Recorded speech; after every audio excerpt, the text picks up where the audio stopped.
Just talk to us about this inaugural Management and Leadership Development Conference. What were the aims? Well, thank you, Lerato. The objective of the conference really is to promote transformational leadership within society, and more specifically within the Western Cape.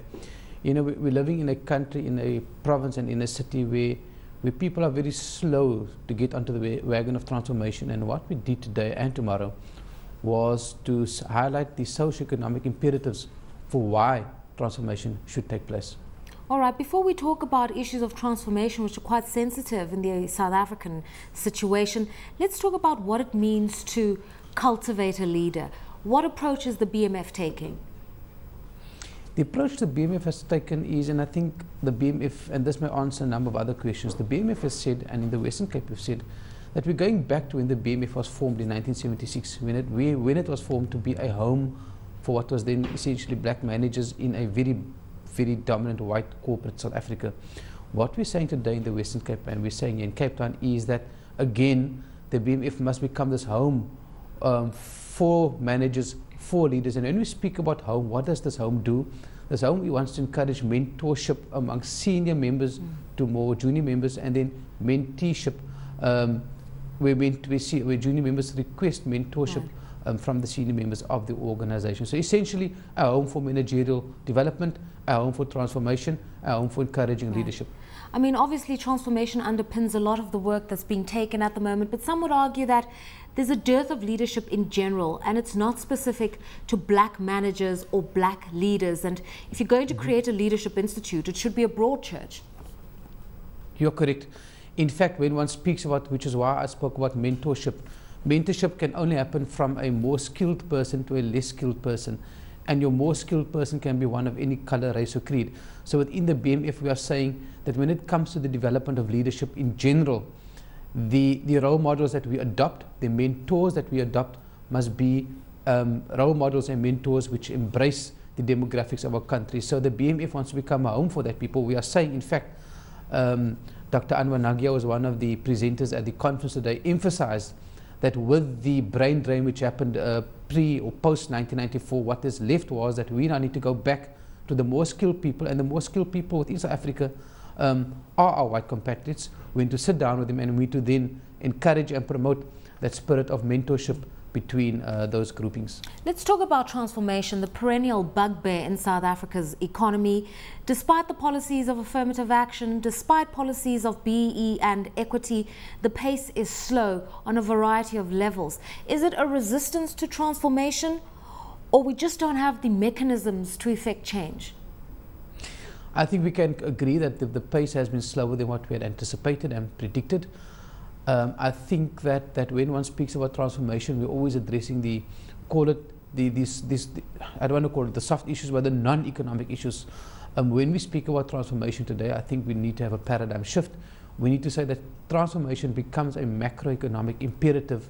If we do not transform society, we're not going to create consumers. If we don't create consumers, we're going to decrease the buying spend. And so guys like Pick n Pay and Shoprite and all of the other consumers will have, or traders would have, less of consumers to purchase from them. So when we speak about transformation, yes, there are the social issues, but more importantly, there are economic issues, because with transformation comes skills development, comes the creation of entrepreneurship, and with that comes the decrease in unemployment, and with decrease in unemployment comes increase in revenue and salaries.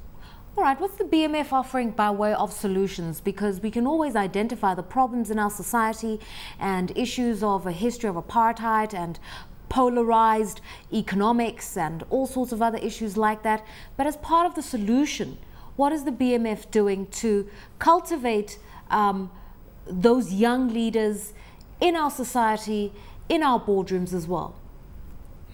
I think part of the solution, when one speaks about entrepreneurship, is that the BMF can create, or is creating, a platform and network where entrepreneurs can interact with their brothers and sisters on the other side. What is the other side? The BMF is primarily made up of managers in corporate South Africa. So if ever I wanted to interact with one of the financial services companies here in Cape Town, I will probably find a manager who is a member of the BMF, will attend one of our forums. So as an entrepreneur, I think that's the space I should be in, number one. Number two, when it comes to our contribution towards transformation, as I've said, mentorship is what we're going to be promoting in this province. transformational leadership is what we're going to be promoting in this province. We are going to be monitoring employment equity. We are going to be monitoring BEE within corporates, and we're going to be encouraging government to create the space for entrepreneurship within the Western Cape.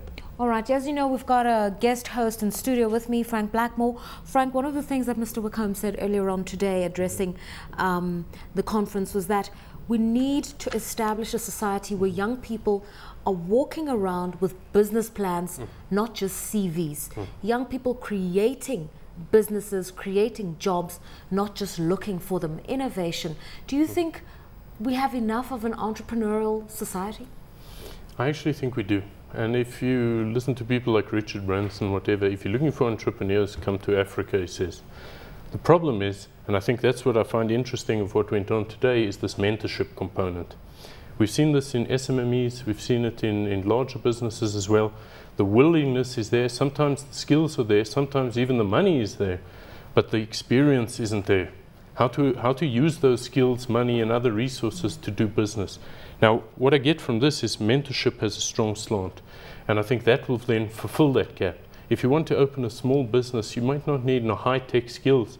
If you want to do sort of spaza shop stuff, small businesses, your own, let's say, sewing, to make basic clothes or whatever it means, it doesn't take high skill. It takes a few resources, but it also takes someone to show you. You go to a bank, this is how this works, this is how that works, you've got to watch your cash, etc. But two fundamentals, because if we look at statistics drawn up by FNB earlier on entrepreneurship in South Africa, 5% of businesses started have dropped, and 40% of those started don't have a survival strategy. All right? So we're not doing as well as other emerging market economies. Credit lines are drying up and the skills to run a business don't exist. So somewhere there needs to be a concession on financing and on support beyond the startup. No, I definitely agree with that, and I think that's what's coming through strongly here. This is a multi-pronged approach, and I know everybody's got it on their agendas. We know transformation, the formal process continues. We know there is pressure on lending from financial institutions to small businesses, as well as individuals, to start up opportunities, so that's taking place simultaneously. But what we have here, I find it very interesting, because you're getting access between individuals, unskilled and skilled individuals, to pass over that knowledge, that know-how. Mr. Wicomb, let's talk about alternatives for job creation in the Western Cape, because an entire industry has been decimated by Chinese imports, the textile industry. Many people lost their jobs in your part of the world, so lots of vulnerability. Yes, thank you. In fact, the Western Cape was the epicenter of the rag trade and the CMT trade a couple of years ago. And many of our mothers and grandmothers and sisters worked in the rag trade in Salt River. That has declined dramatically. The Western Cape government has identified the call center industry, the BPO, business processing outsourcing industry, as a means to substitute or to take up the gap left by the rag trade, and they've done this through promoting the Western Cape as that destination, and people have taken up the call. However, I think where government in the Western Cape and government nationally has fallen short of, we speak about entrepreneurship requiring investment, requiring loans. It also requires guts, loads of guts, and I think this is where the provincial government of the Western Cape should come in, where we need to put in place tax holidays if you want a particular sector to grow. Now, if you look at the call center industry as an example, I mean, a small call center can employ 30 people within 24 hours of opening, because that's what it needs. It needs bums on seats, it needs call centers selling a particular product. So I think then, therefore, in order to encourage entrepreneurship, not only in the Western Cape, but in South Africa, beyond just the skills that needs to be transferred to these entrepreneurs, there needs to be a tax holiday at least, where we say that for the first 2 years of operation, you don't pay this tax, you don't pay that tax, and thereafter, when you're on your feet and you've employed X amount of people, you've created jobs, well then, Mr. Minister Pravin Gordhan will come and knock on your door and visit you. And very briefly and quite provocatively, in terms of finding partnerships in business, in government, the BMF is often seen as an antagonistic stakeholder, articulating issues about democratizing the economy, but often putting people into a corner. Do you think there's a change of approach that's needed on your part? I think in the Western Cape, we're dealing with specific issues here. In the Western Cape, we're dealing with a province where the gap between the different race and cultural groups are very wide. As the BMF in the Western Cape, one of our next objectives or other objectives are to decrease the gap and celebrate the Africanness within us all. And if we do that, then we believe that the Western Cape will indeed become a home for all its inhabitants.